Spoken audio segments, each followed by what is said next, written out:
কিন্তু কাৰো নামত স্পোৰ্টস কমপ্লেক্সটো ডেডিকেটেড কৰা হোৱা নাছিল যদিও ইন্ডিভিজুয়াল স্টেডিয়াম কেখন কোনোবা বিশিষ্ট ব্যক্তিৰ নামত আমাৰ নামাঙ্কিত কৰা হৈ আছে এতিয়াৰ পৰা গোটেই সৰু সজাই স্পোৰ্টস কমপ্লেক্সটো অৰ্জুন ভোগেশ্বৰ বৰুৱা স্পোৰ্টস কমপ্লেক্স নামে জনা যাব সো গোটেই এতিয়াৰ পৰা আমি সৰু সজাই ষ্টেডিয়াম বুলি নকৈ অৰ্জুন ভোগেশ্বৰ বৰুৱা স্পোৰ্টস কমপ্লেক্স ৰূপে ইয়াক নামাঙ্কিত কৰা হৈছে আৰু কেবিনেটে ইয়াক অনুমোদন দিছে আপোনালোকে জানে যে আমাৰ এটা ইনষ্টিটিউট আছে যাক আমি SIRD বুলি কওঁ state institute of rural development বুলি কওঁ আজি কেবিনেটে সিদ্ধান্ত লৈছে যে যেটো SIRD বুলি আমাৰ প্ৰতিষ্ঠান আছে তাক Golap Borbora state institute of panchayat and rural development নামে জনা যাব অৰ্থাৎ চমুকৈ যাক আমি SIRD বুলি কওঁ আৰু গোটেই অসমতে ইয়াৰ বিভিন্ন অনুষ্ঠান আছে বিভিন্ন ট্ৰেইনিং সেন্টাৰ আছে গোটেই অসমতে ইয়াক Golap Borbora state institute of panchayat and rural development আমি গোলাপ বৰবৰাৰ জন্ম শতবাৰ্ষিকীৰ সৈতে সংগতি ৰাখি এই নামাকৰণটো কৰিবলৈ সিদ্ধান্ত লৈছে ইয়াৰ পিছত আমাৰ যেটো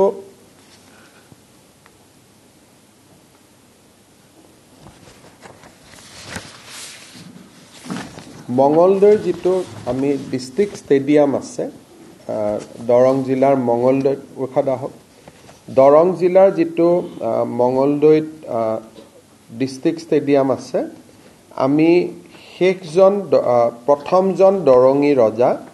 ৰজা ধৰ্মনাৰায়ণ ষ্টেডিয়াম হিচাপে ইয়াক আমি নামাকৰণ কৰিছো সো তিনিটা অনুষ্ঠান আজি নামাকৰণ হল সৰু সজাই ষ্টেডিয়াম এজে ভোগেশ্বৰ বৰুৱা স্পোৰ্টস কমপ্লেক্স আমাৰ state institute of panchayat and rural development ইয়াক Golap Borbora state institute of panchayat and rural development হ'ব আৰু মঙ্গলদৈ জিলা ষ্টেডিয়ামটোক ৰজা ধৰ্মনাৰায়ণ ষ্টেডিয়াম ৰূপে ইয়াক নামাকৰণ কৰা হৈছে সৰু সৰু কেবিনেটত কেইটামান সিদ্ধান্ত আছে আপোনালোকে মোৰ টুইটত দেখা পাব কাৰ্বি আলং জিলাৰ থাৰাকুছি বুলি এখন গাঁও আছে ডংকা ৰেভিনিউ সাৰ্কুলত তাতে আমি 900 মেগাৱাট বিদ্যুৎ উৎপাদন কৰাৰ এটা প্ৰকল্পৰ বাবে যেটো এডভান্টেজ অসমত আমাৰ MOU স্বাক্ষৰ হৈছিল গ্ৰীনকো এনাৰ্জি তেওঁলোকৰ লগত আজি আমাৰ যিখন এডভান্টেজ অসমত লেটাৰ অফ ইন্টেন্ট হৈছিল আজি তাক আমি চুক্তিলৈ ৰূপান্তৰ কৰি তেখেতসকলক মাটি বাৰী আমি গুটেইখিনি দিলু আৰু ইয়াতে তেখেতসকলে প্ৰায় 6000 কোটিতকৈ অধিক টকা ব্যয় কৰিব 900 মেগাৱাট পাম্প ষ্টোৰেজ প্ৰজেক্টছ এটো আগতে এডভান্টেজ অসমৰ সময়তে সহি হৈছিল আজি আমি ইয়াক চূড়ান্ত কৰো আজি এটা কেবিনেটে অত্যন্ত গুৰুত্বপূৰ্ণ আৰু এটা সংবেদনশীল সিদ্ধান্ত লৈছে হেতু আপোনালোকে জানে যে আমাৰ ধুবুৰী নগাঁও মৰিগাঁও বৰপেটা সাউথ সালমাৰা গোৱালপাৰা আদি বিভিন্ন জিলাত আমাৰ খিলঞ্জিয়া লোকসকলে তাত যেহেতু আমি সংখ্যালঘিষ্ঠ খিলঞ্জিয়া লোকসকলে যথেষ্ট নিৰাপত্তাৰ প্ৰশ্নত তেওঁলোকে সদায় সন্মুখীন হৈ থাকিব লাগে বিশেষকৈ বাংলাদেশৰ হোৱা ঘটনাৱলীৰ পৰিপ্ৰেক্ষিতত তেওঁলোকে বাংলাদেশৰ ফালৰ পৰাও আক্ৰমণৰ বলি হ'ব পাৰে আৰু নিজৰ গাঁওখনতো আক্ৰমণৰ বলি হ'ব পাৰে সেই পৰিপ্ৰেক্ষিতত আজি কেবিনেটে সিদ্ধান্ত লৈছে যে আমাৰ অসমত এনেকুৱা যিবিলাক ভালনাৰেবল এৰিয়া আছে তাত খিলঞ্জিয়া জনসাধাৰণক আৰ্ম লাইসেন্স দিয়া হ'ব আমি তেওঁলোকক আৰ্ম লাইসেন্স দিম তেওঁলোকে যাতে কোনোবাই যদি ভাবে যে মই বন্দুক কিনিম বা মই আগ্নেয়াস্ত্ৰ ৰাখিম তাৰ কাৰণে আজি আমি এটা স্কিম এনাউন্স কৰিছো special schemes for grant of arm licenses to original inhabitants and indigenous Indian citizen in vulnerable and remote areas of Assam. আমাৰ বহুত সময়ত আমি দেখা পাওঁ যে নিৰাপত্তাৰ প্ৰশ্নত তেখেতসকল ভোগ কৰি থাকে আৰু বিশেষকৈ এতিয়া যেহেতু বাংলাদেশী নাগৰিক আদি বিতৰণৰ বহুত কাম আমাৰ চলি আছে গতিকে এই অঞ্চলবিলাকত আমাৰ যিখিনি থলুৱা খিলঞ্জীয়া লোক আছে তেওঁলোক যথেষ্ট নিৰাপত্তাৰ এটা সংকট ভুগি থাকে আৰু কিছুমান গাঁৱত অকণমান তেওঁলোকৰ পপুলেশ্যন আছে ক'বাত ধৰক মই এতিয়া নিজেই জানো যে বাগবৰ জনিয়াৰ ভিতৰত এখন গাঁৱত কৰবাত 500 ঘৰ মানুহে বাকি আছে আৰু কোনো নাই গতিকে এতিয়া সেই মানুহখিনিৰ কোনোবাই যদি চৰকাৰে বন্দুকটো কিনি নিদিয়ে কিন্তু কোনোবাই যদি লাইসেন্স বিচাৰে আমি তেওঁলোকক উদাৰভাৱে লাইসেন্স দিম যাতে তেওঁলোকে নিজৰ ৰক্ষণাবেক্ষণ কৰিব পাৰে এটো এটা সেই অঞ্চলৰ মানুহৰ বহুদিনীয়া এটা অনুৰোধ আৰু দাবী আছিল ইয়াৰ ফলত ঢিং ৰূপহী লাহৰিঘাট এই অঞ্চলবিলাকৰ পকেটত যিবিলাক আমাৰ অসমীয়া মানুহ এতিয়াও আছে তেওঁলোকে সদায় ভয়ত জাগাখিনিৰ পৰা ওলাই আহিব লাগে মাটিবাৰী বিক্ৰী কৰি ওলাই আহিব লাগে এতিয়া আমি তেওঁলোকক কৈছো যে চৰকাৰে আপোনালোকে লাইসেন্স খুজক আমি আৰ্মছ লাইসেন্স আপোনালোকক দি দিম আপোনালোকে তাত অন্তত এটা সাহসেৰে হৈতে থাকিব পাৰিব চৰকাৰে তো সাহস দিয়ে আছে এটা অতিৰিক্তভাৱেও আপোনালোকে এটা সাহস পাব এই এটা সিদ্ধান্ত আজি কেবিনেটে খুব এটা ইম্পৰ্টেন্ট মাইলস্টোন বহু দিনৰ পৰা এই দাবীবিলাক অসম আন্দোলনৰ সময়ৰ পৰা এই দাবীবিলাক আছিল কিন্তু কোনো চৰকাৰে সাহস কৰা নাছিল যে আমি দিব পাৰিম নোৱাৰিম এই দাবীবোৰ আজি নহয় অসম আন্দোলনৰ দিনাখনৰ পৰা এই দাবীবোৰ আছিল আৰু তেতিয়াই যদি আমাৰ থলুৱা মানুহখিনিক আৰ্ম লাইসেন্স আমি দিলুহেতেন হয়তো বহুত মানুহ নিজৰ ঘৰ মাটি বিক্ৰী কৰি নাহিলেহেতেন আজি কেবিনেটে যেটো আমাৰ যেটো জাতি মাটি ভেটিৰ যেটো কল্পনা তাক আমি আগুৱাই লৈ গৈ আজি আমি সিদ্ধান্ত লৈছো যে যতে অসমীয়া মানুহ সংখ্যালঘিষ্ঠ থলুৱা মানুহ জনজাতীয় লোক যতে সংখ্যালঘিষ্ঠ তেওঁলোকে তাতে আৰ্মছ লাইসেন্সৰ কাৰণে আবেদন কৰিব পাৰিব আৰু চৰকাৰে উদাৰভাৱে তেওঁলোকক আৰ্মছ লাইসেন্স দিয়াৰ ব্যৱস্থা কৰিব কিন্তু এটো নহয় যে আমি বন্দুকটো কিনি দিম হেতু কনফিউজ কৰিব নালাগে আমি কাকো বন্দুক কিনি নিদিও কিন্তু কোনোবাই যদি আৰ্মছ বিচাৰে তেতিয়ালে আমি তেওঁলোকক আৰ্মছ আমি দিয়াৰ ব্যৱস্থা কৰিম ইণ্ডো বাংলা বৰ্ডাৰ শব্দটো আমি কোৱা নাই মই খালি উদাহৰণ দিছো যে আজিয়ে কিয় কেবিনেটে সিদ্ধান্তটো লবলগীয়া হল কিন্তু উত্তৰটো হল যে ভালনাৰেবল এণ্ড ৰিমোট এৰিয়া গতিকে ৰিমোট এৰিয়া বুলি কলে সাউথ সালমাৰা পৰি গল ভালনাৰেবল এৰিয়া বুলি কলে যদিও ৰিমোট নহয় ঢিং ৰূপহীৰ অসমীয়া মানুহখিনিৰ কাৰণে এটো ভালনাৰেবল এৰিয়া হৈ গল গতিকে দুটা ক্ৰাইটেৰিয়া কৰা হৈছে এটা ভালনাৰেবল আৰু এটা ৰিমোট দুটা ক্ৰাইটেৰিয়া কৰা হৈছে আমিতো কোনোদিনে কাকো কোৱাই নাই লাগে মোক ব্যক্তিগতভাৱে আবেদন কৰি থাকে কিন্তু চৰকাৰতো আছনি নাছিলে মোক গলে কৈ থাকে যে স্যাৰ আমাক আৰ্মছ লাইসেন্স দিয়ক বা আমাক বন্দুকৰ মোক কি আৰু মই যেতিয়া গাঁৱত মিটিং কৰিব যাওঁ পঞ্চায়ত ইলেকশনতে মিটিং কৰিব গৈছো ৰাইজক মই লগ কৰো ৰাইজে মোক যি কাগজ পত্ৰ দিয়ে সেইবিলাকৰ ওপৰতে আমি পিছত সিদ্ধান্ত লওঁ গতিকে এইবাৰ মই ইলেকশনত যাওঁতে মোক বহুত লোকে কৈছিল বিশেষকৈ নগাঁও আৰু দৰঙত যাওঁতে যে আমাক স্যাৰ আৰ্মছ লাইসেন্স দিয়ক নহলে আমি মাটিবোৰ বিক্ৰী কৰি দিব লাগে সব জিলাতে দি দিম ভালনাৰেবল বুলি কলেতো চৰকাৰৰ ওপৰত পৰে গতিকে গুৱাহাটীতো ভালনাৰেবল এৰিয়া থাকিব পাৰে আপুনি যদি ভাবে যে গুৱাহাটীত আমি কোনোবা এখন জাগাত আমাৰ হাতীগাঁৱত দিব লাগে হেতু ভালনাৰেবল এৰিয়া হৈ গল গতিকে এটা চৰকাৰৰ ওপৰত কথা ভালনাৰেবল এণ্ড ৰিমোট খালি আপোনালোকে ভালনাৰেবল আৰু ৰিমোট বুলি কলে কি বুজে বুজাবৰ কাৰণে মই উদাহৰণ দিছো কিন্তু এটো আপ টু দা গভৰ্নমেন্টে যতেই ভাবে ভালনাৰেবল আৰু ৰিমোট বুলি তাতেই দিব পাৰিব গতিকে এটোৰ ফলত আমাৰ মানুহখিনিৰ নিৰাপত্তাৰ এটা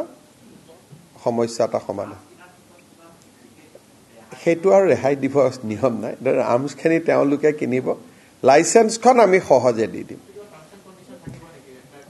ক্ৰিমিনেল হ'ব নালাগিব পাস ৰেকৰ্ড বেয়া হ'ব নালাগিব আৰ্মছ লাইসেন্স দিয়াৰ ক্ষেত্ৰত ডিসি সকলে কিছুমান নিয়ম চাই যে আগত মোৰ কোনো ক্ৰিমিনেল কেছ থাকিব নালাগিব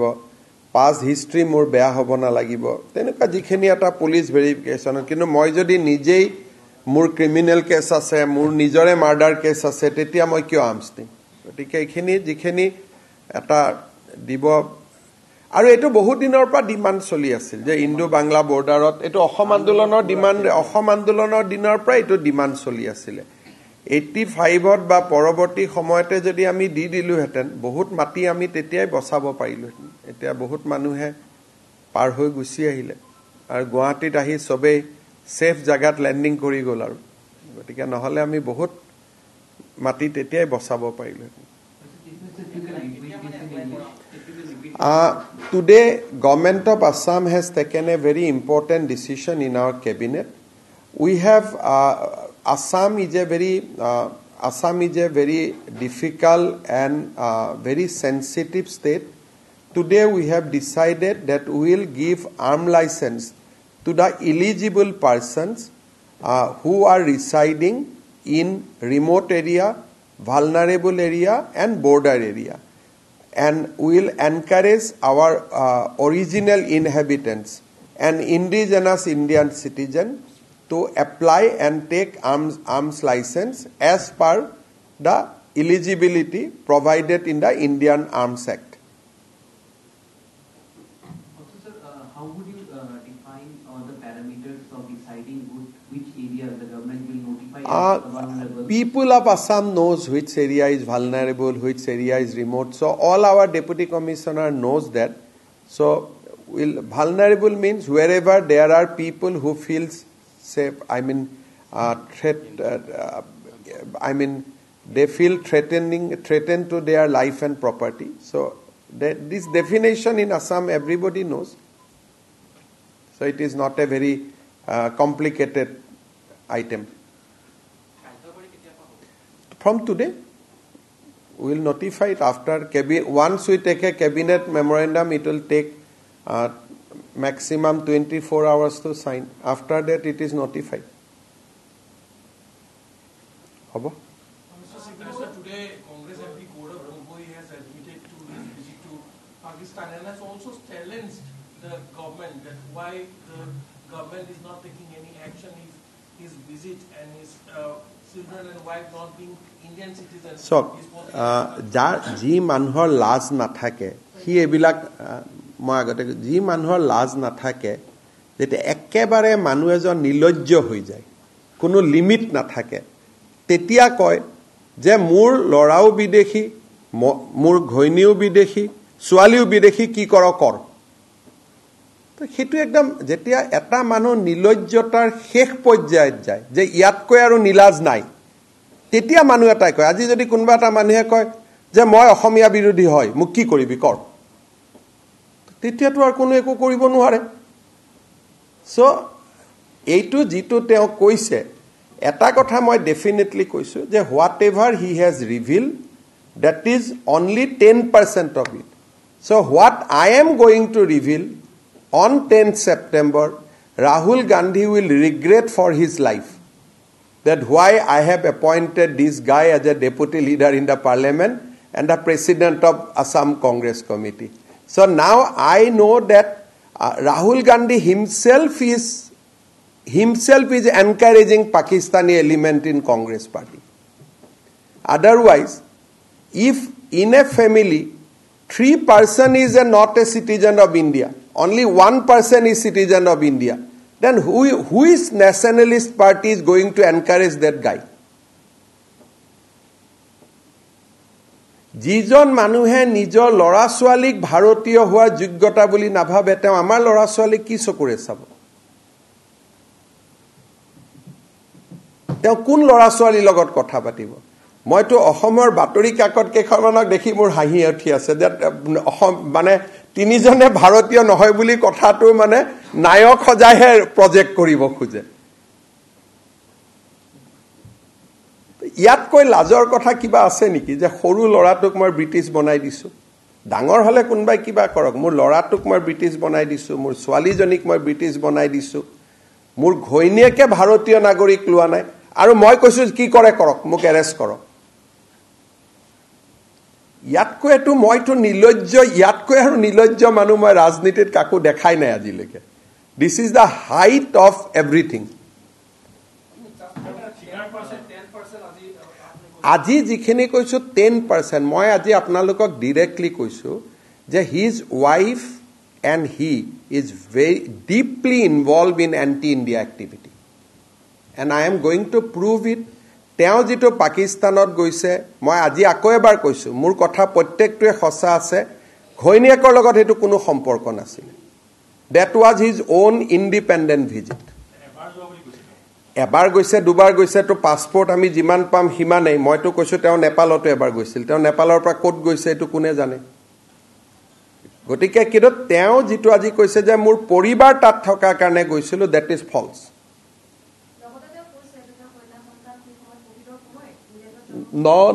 নো তেওঁ লৰা ইন্ডিয়াত জন্ম হৈছে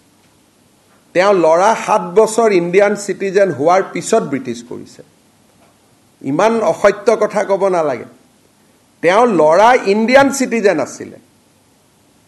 ভাৰতীয় পাসপোৰ্ট আছিল আৰু ভাৰতীয় পাসপোৰ্টখন গৌৰৱ গগৈয়ে নিজে সহি কৰি এপ্লিকেশন দি সাৰেন্ডাৰ কৰোৱাইছে কৰাই পেলাই ব্ৰিটিছ পাসপোৰ্ট লৈছে আৰু গৌৰৱ গগৈ লৰাৰ জন্মস্থানটো শান্ত চাইলক তেতিয়া কোভিড দূৰ দূৰতো নাছিল আপোনালোকক যিমান পাৰে মিছা কথা কৈ বুৰবক বনাই আছে মই এতিয়া কৈছো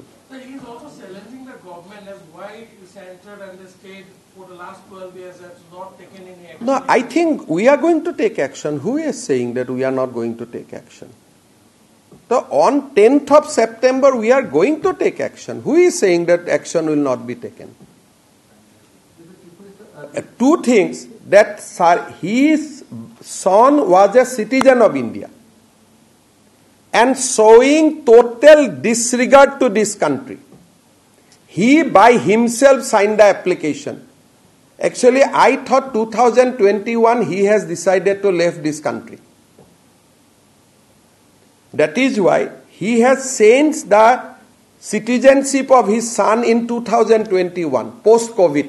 I know the date also. And we have the exact copy of application also with us.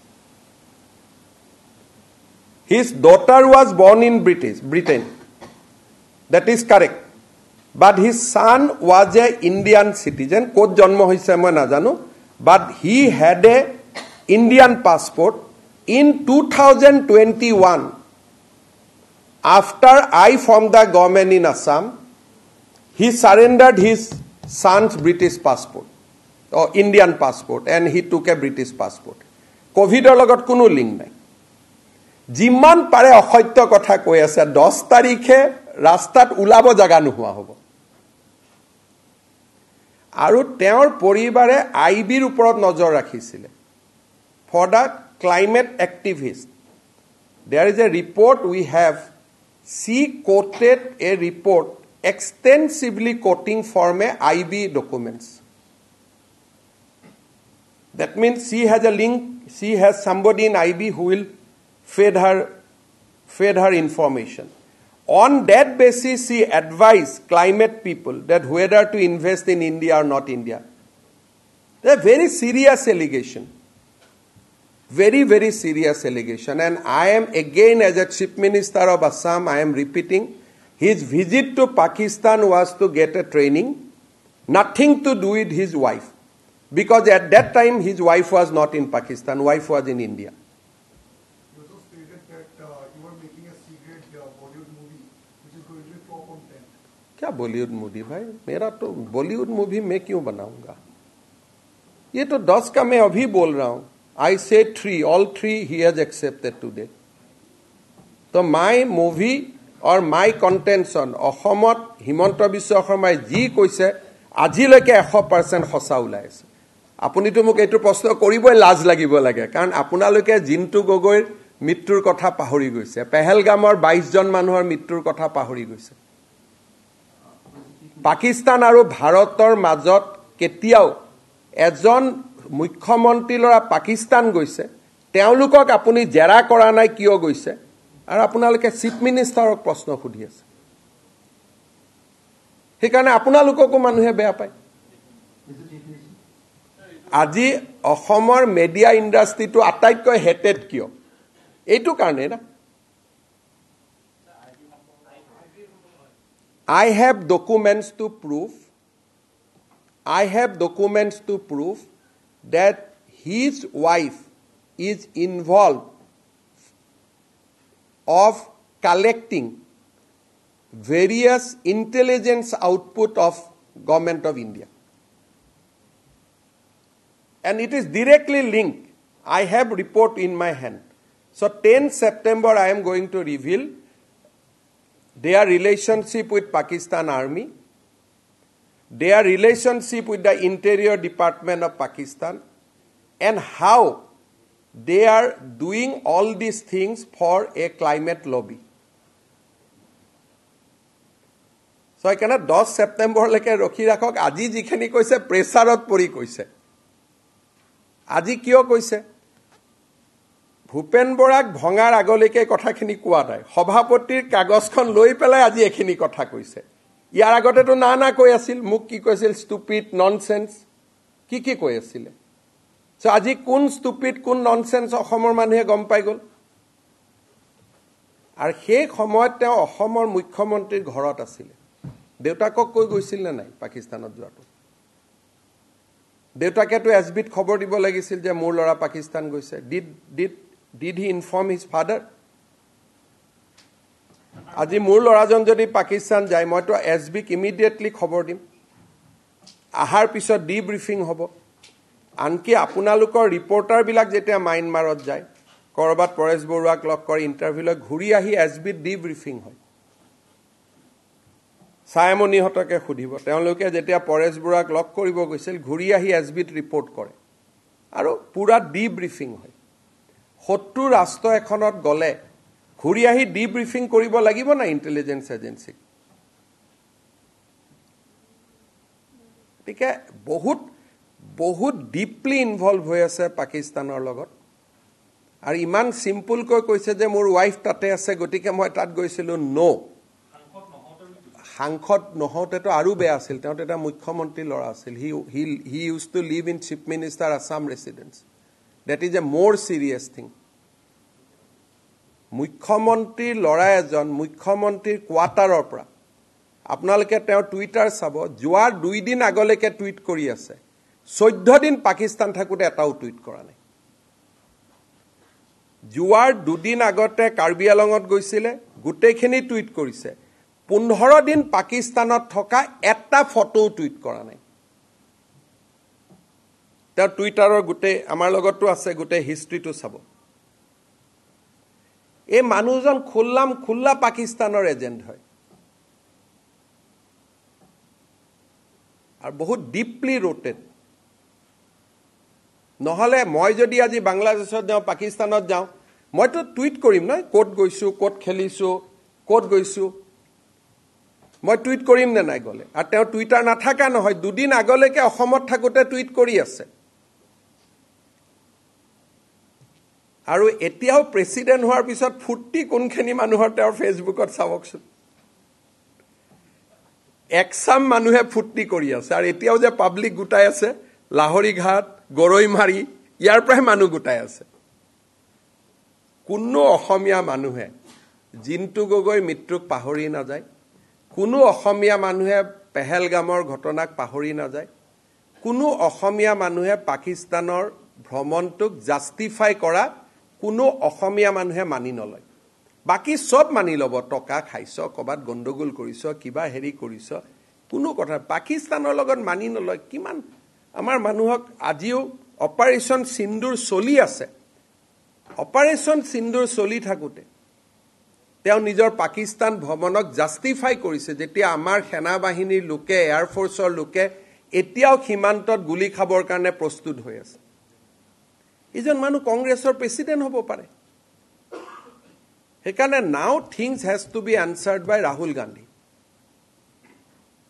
Sir, what could be the compulsion of Congress party to make him as a... Because Congress party always patronize Pakistani element. Congress party itself, they have proved that they are B team of Pakistan.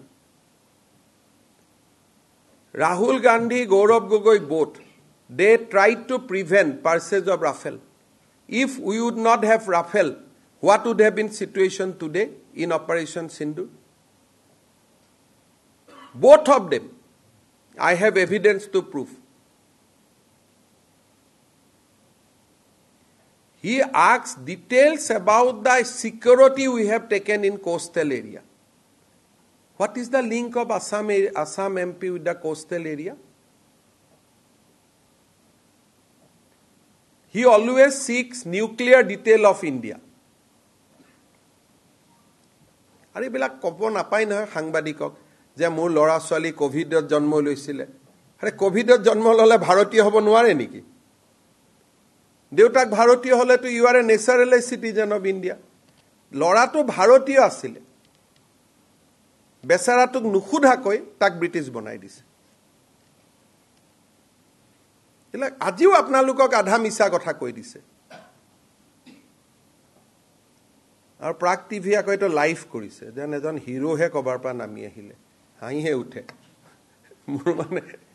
Cinema টিনেমা বন্ধ কৰি live কৰিছে যেন এটা বড়া ডাঙৰ hero আহিলে নাই একদম অসমৰ মই পেপাৰখিনিক দেখি আছো কেনেকে তেওঁ মানে পাৰিলে আপোনালোকে এনেকুৱা লাগি আছে যে পাকিস্তানত যোৱাটো ভুল নহয় কৈ দিয়ক যে অপাৰেশ্যন সিন্দুৰ মিছা জিন্তু গগৈৰ যিটো ত্যাগ সেইটো মিছা সব কৈ দিয়ক আৰু যিমান পাৰে আপোনালোকক বুৰ্বক বনায় কোভিডত জন্ম হলে ভাৰতীয় হ'ব নোৱাৰে নেকি এটা ফ্যামিলিৰ 4 জন মানুহৰ যদি 3 জনে ভাৰতীয় নহয় তেওঁ ভাৰতৰ উন্নয়নৰ কথা কেনেকে মোক চিন্তা কৰিব বুজাই দিয়কচোন আৰে কমসে কম ঠিক আছে পৰিবাৰটো লোৱা নাই মানি ললো লৰা ছোৱালী দুটাকটো বসা কিন্তু এইখিনি মই আধা কৈছো ইয়াতকৈ ডেঞ্জাৰ কথা 10 তাৰিখে কম না ৰিপুন বৰাই গম পাই যে তেওঁ পাকিস্তানৰ পৰা দৰমহা লৈছিলে গতিকে কালি পুলিচে ৰিপুন বৰাক মাতিছে ৰিপুন বৰাৰ হাতত কি প্ৰমাণ আছে কাৰণ মইতো জানাত পাকিস্তান চৰকাৰে তেওঁক দৰমহা দিয়া নাছিলে আইএসআই এটা এজেন্সিৰ পৰা দৰমহা লৈছিলে through NGO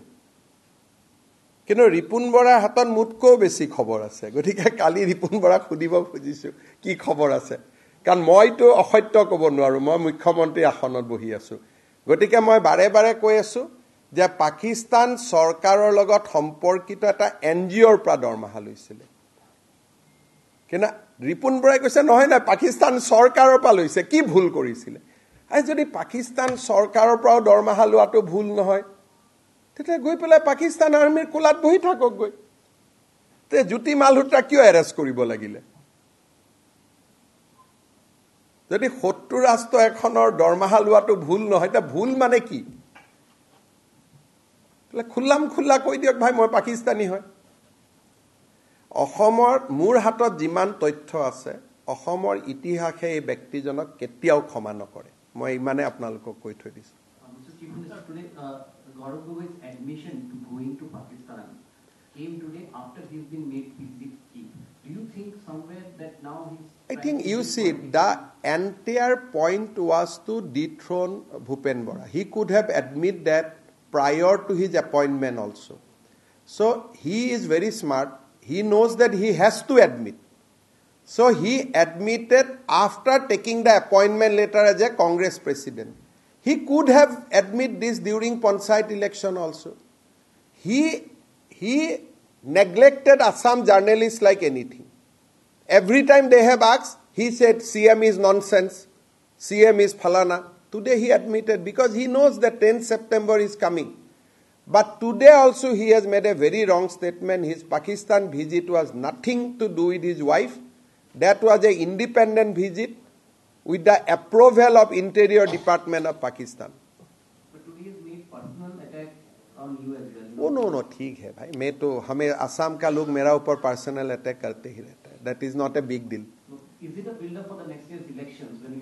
Pakistan thing is nothing to do with election, brother. Election will come and go. Election will come, election will go. That is nothing to do with election. This is about national security, about Bharat. This is nothing to do with election. Anyway, if he is not somebody, we have to fight election. We fought election against his father.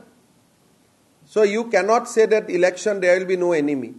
You will have opponent. তেওঁলোকৰ গোটেই সম্পৰ্কতে পাকিস্তানী ৰাষ্ট্ৰযন্ত্ৰৰ লগত আজি মই next এলিগেশ্যনটো দিছো ইমান দিনে মই অলপ সৰু কৰি কৈ আছিলো যে এটা এটা কৈ ট্ৰেপত পৰি পৰি গৈ থাকক আজি তো মই তিনটা কথা কৈছিলো তিনটাই প্ৰুভ হৈ গল ৰিপুন বৰাই কলে যে পৰিবাৰে পাকিস্তানৰ পৰা দৰমহা লৈছিল তেওঁ নিজে কলে মোৰ লৰা ছোৱালী ভাৰতীয় নহয় মোৰ পত্নী ভাৰতীয় নহয় লাষ্টত গল যে মই পাকিস্তানত যোৱাটো হয় পাকিস্তানত যোৱা ফটোবোৰ টুইট কিয় নকৰিলে সিক্ৰেট কিয় আছিল ভিজিটটো এখনটো ফটো টুইট কৰিব লাগিছিল যদি তোমাৰ মনটো অনেষ্টে আছিল মই পৰিবাৰক লগ কৰিব গৈছিলো পৰিবাৰৰ লগত ফটো টুইট কৰিব লাগিছিল কোন জায়গাত ঘৰ আছিল কি আছিল মানুহে জানিলেহেঁতেন আৰু আটাৰি দি কিয় যাব লাগিছিল লুকাই লুকাই প্লেনে দিটো যায় আটাৰি বৰ্ডাৰৰ সিফালে কোনখন গাড়ীয়ে ৰিসিভ কৰিব ৰখি আছিল খোজকাৰী বৰ্ডাৰটো পাৰ কৰাৰ পিছতো কোনবা এখন গাড়ীত উঠিব লাগিব সো এই কথাবিলাকৰটো উত্তৰটো ভাৰতটো আৰু ইমান দুৰ্বল ৰাষ্ট্ৰ নহয় প্ৰাক চেনেলে গৌৰৱ গগৈক ভয় কৰিব পাৰে ভাৰতৰ ৰাষ্ট্ৰযন্ত্ৰটো ভয় নকৰে না হয় নহয়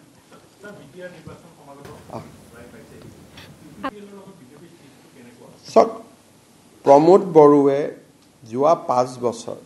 খুব পাৰদৰ্শিতাৰে সৈতে বিটিসি নিৰ্বাচন বিটিসিখন পৰিচালনা কৰিছে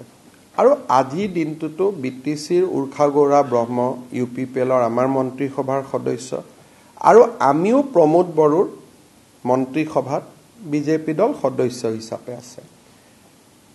আমি বিজেপি দলৰ আগৰ পৰা এটা সিদ্ধান্ত আছে যে বিটিসিৰ ইলেকশন আমি অকলে খেলিম কিন্তু আমি বড়ো জাতিসত্তাৰ যেটো আত্মনিয়ন্ত্ৰণৰ অধিকাৰ তাক আমি সন্মান কৰো সেই কাৰণে আমাৰ যিমান শক্তি হিমান শক্তিমতে আমি প্ৰতিদ্বন্দিতা কৰিম আৰু প্ৰমোদ বড়োৰ প্ৰতি আমাৰ শুভকামনা থাকিব আৰু যি কেইটা সিটত আমি কন্টেস্ট নকৰো সেই কেইটা সিটত ডেফিনেটলি আমাৰ প্ৰমোদ বড়ো জিকিয়া হওক তাক আমি কামনা কৰিম কিন্তু আমি নিৰ্বাচনত অকলে খেলিম এইটোৱে কথা